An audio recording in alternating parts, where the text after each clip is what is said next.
The Greyjoys repeat the dead may never die so often that one would be forgiven for believing that this phrase constitutes the family's words. However, this phrase has more to do with the family's faith in the old drowned god who, having already drowned, cannot be killed again. The family's actual motto is "We do not so." In the way other cultures myths or some other creative endeavor, the Ironborn raid, pillage, and plunder the coastlines. They claim piracy as a way of life, and it is integral to their culture, as Yara said to Daenerys when the two struck their deal. This custom can be seen everywhere with the Greyjoys and the Ironborn.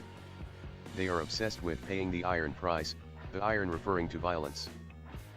At the King's Mood, would brag that he was going to seduce the Dragon Queen Daenerys, take control of her dragons, and together they would take the Iron Throne.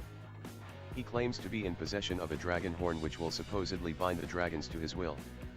He demonstrates the horn at the King's Mood, which is what eventually clinches the election for him. But later, the man who blew the dragon horn died, and it was found that his lungs were charred black. It appears that while the horn, called Dragon Binder, may indeed work, it kills whoever blows it. The Greyjoys were not always cold and wretched islands. At one point, the Ironborn controlled all the land between the Neck and the Blackwater Rush. The soulless and impenetrable fortress where Arya Stark served as cupbearer to Tywin Lannister and where Brienne of Tarth was forced to fight a bear was actually built by an Ironborn lord. Lord Harren of House Hor. Harrenhal was the largest fortress ever built in Westeros, and Lord Harren believed it to be completely impregnable. Unfortunately for him, as soon as it was completed, the War of the Conquest began, and Aegon Targaryen attacked. While the gargantuan castle could certainly withstand any assault by land, it could not withstand dragons. The Targaryens flew above the castle and burned Lord Harren and his sons within it.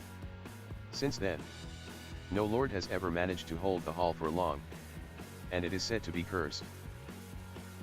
The Starks have a direwolf, Targaryens a dragon, and House Greyjoy is represented by another fearsome mythical monster, the Kraken.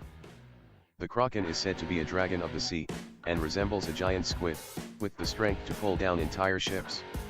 Common understanding is that actual Krakens do not exist outside of fairy tales. But as direwolves and dragons turned out to be quite real, it is totally plausible that an actual Kraken could be making an appearance in Westeros. Is it possible that Greyjoys have the same almost supernatural connection to these beasts as the Starks do to their wolves and Daenerys to her dragons? Could the Greyjoys find an ally in these formidable beasts? According to the logic of the Game of Thrones world, it is totally possible.